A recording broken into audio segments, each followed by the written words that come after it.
The main theme in this next segment is to talk about and explain what self-esteem is and how we can remember to communicate more gently with our spouse and with our children. It's a lot easier when we really understand what we're working with. We talked about the bad wolf, and that's a good name in that poem, but really I like to say this is our survival self, and we could also call this our thriving self. The good wolf, bad wolf, survival self, thriving self. So think about when you have a brand new baby. We look at these brand new little babies and we look at them, how precious they are, and we look at them, and yet they are so helpless. They cannot do anything except one thing. They can cry. We look at the little baby with love, and we love them no matter what they can do, but they learn to cry, which is good because that helps them survive. And as they cry, think about what happens if we don't feed them or check on them to make sure they're comfortable. Is they start crying, and if that's not enough, they cry louder, and then they cry louder, and if they still get ignored, they'll go into a really big, like a rage, a scream. Even though they come with love, the first thing that they learn, because that's part of their survival, is they learn how to get angry. The first thing they learn is fear, and they express that fear through anger, through their crying and their rage. And that's a good program really for their survival because they can't do anything for themselves. And so expressing that anger through their cry, they express that fear. It's a form of external control. The idea, which is a good idea when they're infants, is that as they cry loud, the care providers, their parents, are uncomfortable and they come to the rescue of this innocent, helpless child. That external control is the way that they get their needs met.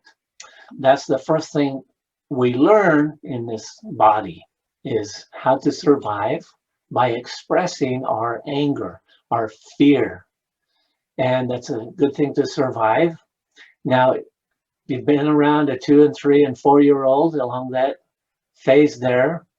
They come in the kitchen and they see a cookie in the cookie jar and they want a cookie. And if they can't get that cookie, they have a big temper tantrum. For them, it feels like they're going to die because that's how they are used to expressing their fear and they're expressing their anger when they don't get what they want. Now, to them, that cookie represents survival. That's the emotion that is experienced. And so, as good parents do, they see this child having this temper tantrum and they say, oh, it's time for lunch. Let's feed this child a sandwich or a nice meal, and then we can talk about the cookie after that. So as we grow, we learn that we won't die if we don't get the cookie, but it's good to have a good meal and then we can enjoy that dessert. So external control works. Now, when they turn teenagers, we learn, if we didn't learn it enough when they were 2, that we cannot control another human being, even our own children. We can, as parenting goes, control their privileges, but we cannot control them. One of the stories that Dennis Waitley tells, when he was this pilot coming home, he was going to be the man and teach his 2-year-old child how to eat peas. So he had him in the high chair there, and he was stuffing those peas in his 2-year-old's mouth. And pretty soon he learned that he couldn't force those peas down that 2-year-old's into the body because they just puffed up the cheeks, and pretty soon it was all over him and all over the kitchen. And so he learned that you cannot control a 2-year-old. When they turn teenagers, 13, 14, 15, we cannot control them. But what we do often, I'm not recommending this, but I believe that's something that we all have done, something that I for sure have done a lot with my kids, is disguise my anger, trying to produce fear into them through guilt. So with guilt, I'm not yelling at them, but I'm guilting them to get them to do what I want them to do. And so I talk about you should, different ways of saying you need to do that, or else I'm going to, whatever. Okay. So you should, you ought, you must. You think about that, how we try to guilt our children into doing things and guilt other people. A lot of people do this as adults to each other, is trying to guilt others into getting what they want.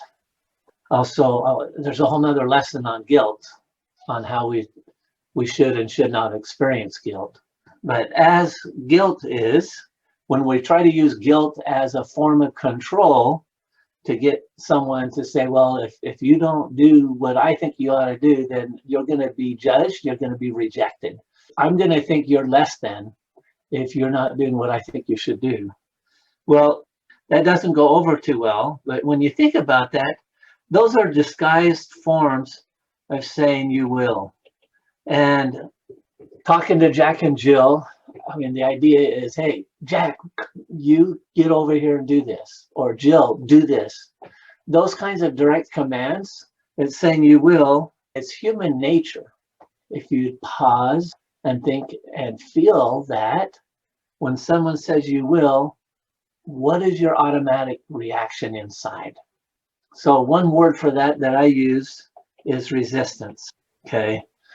We have this innate nature that we do not like to be controlled.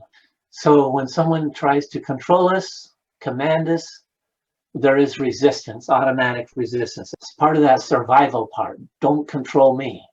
With that resistance, that always, over time, leads to chaos. So that is how we create chaos, whether in the short run or long run. I mean, anger is a form of trying to get control in the moment, maybe for safety, that's helpful, but that's the only time where controlling a situation as much as possible may be helpful. But in the long run, it always leads to chaos there. Okay, so this is the survival side, the bad wolf.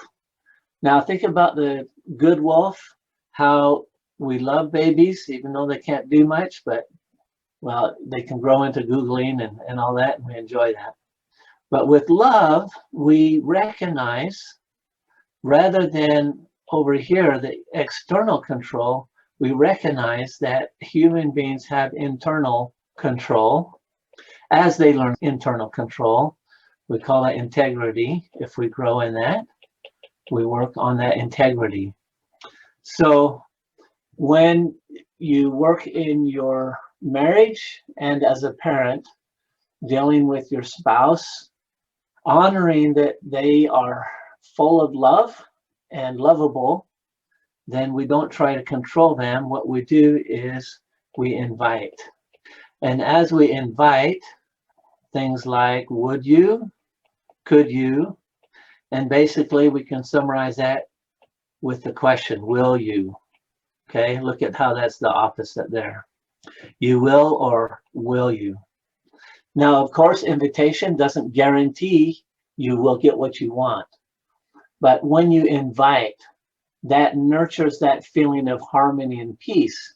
You just think about, hey, Jack, will you do this? Jill, will you please help me out with this? That invitation breeds cooperation. And cooperation over time always creates order. That's order and harmony. So if that's what you're wanting, it's not necessarily guaranteed, but over time, that's what we are creating when we invite and when we're kind in doing that. Think about that integrity and the internal control there. And we'll say that this is self-esteem.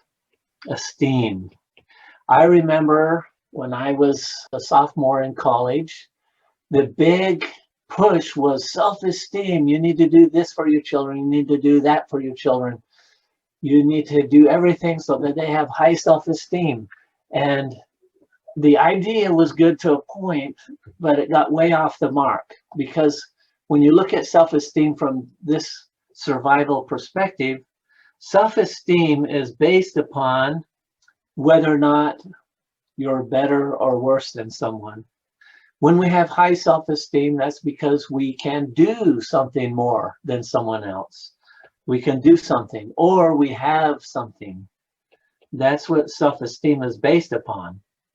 If we go through grade school growing up, I remember having a new Hot Wheel car, and I was playing out in the dirt and the sand at lunchtime. I felt like I had really high self-esteem there. And Fred, his car was older. I had high self-esteem because I made judgment, which is a requirement to have high and low self-esteem. This judgment really is something we want to learn to eliminate out of our life. But judgment is necessary for self-esteem.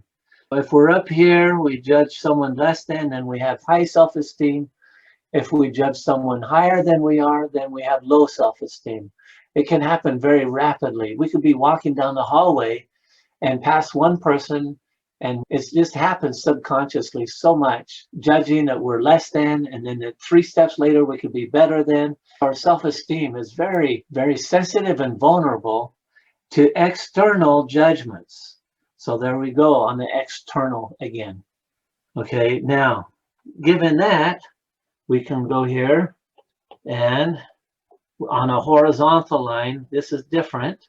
If you look over in the bottom right with the good wolf, this is what I call self-worth. Self-worth is not based upon what we do and what we have. It is based upon who we are, okay?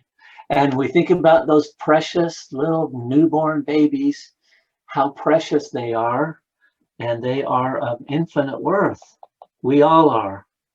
Okay, so that's who we all are. We all are equal, and this is a belief that God created all of us and that we are of all equal value, no matter what race, religion, or sex, or what we can do or what we can have.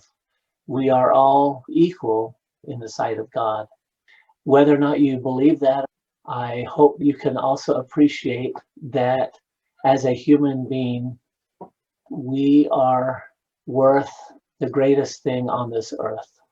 I enjoy oftentimes reading about death experiences, near-death experiences. A friend of mine shared with me a time where she had open heart surgery, and during that time she actually died on the operating table and was gone for a while. I can't remember how long she said, a couple minutes, but it was like 20 years after this event where in a time she shared with me what had happened to her. And just remembering the feeling she had while she understood as being dead on the table, she had a chance to meet God. And she just burst into tears, just remembering, feeling so homesick for that feeling and looking forward to the day that she can go there permanently. Anyway, so she shared with me the feeling she had.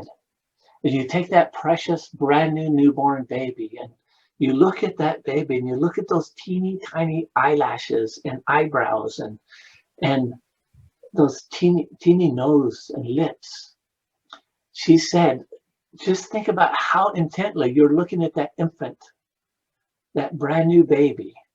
She said, that is the best way I can even come close to describe how intensely close I felt God was looking at me and loving me as his precious child. You think about how precious you are. Think about how precious your spouse is, and how as you work and honor that good wolf, feed that good wolf in yourself and in your spouse. Do everything you can to be kind and to love them. And as you do invite them, you will have greater cooperation and greater order in your life and in your home. And with that order, you can be more successful in your career. You have greater health and harmony and peace. That is the main thing I wanted to share about understanding self-esteem and self-worth, how valuable that you really are.